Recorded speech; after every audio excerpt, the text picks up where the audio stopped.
అంతరాష్ట్ర మాదక ద్రవ్యాల ముఠాను అదుపులోకి తీసుకున్న రాచకొండ పోలీసులు అందిన విశ్వసనీయ సమాచారం మేరకు LB Nagar SOT team Jawahar Nagar పోలీసుల సహాయంతో మాదక ద్రవ్యాలను సరఫరా చేస్తున్న 3 సభ్యుల అంతరాష్ట్ర డ్రగ్స్ ముఠాను అదుపులోకి తీసుకున్నారు.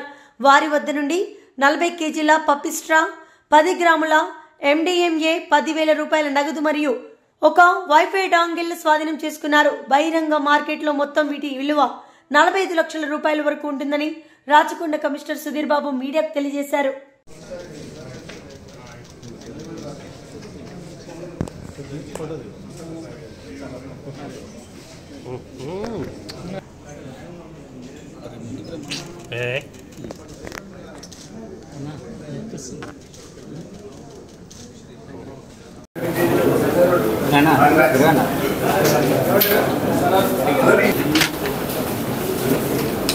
ఇప్పుడు హ్యూజ్ రివార్డ్స్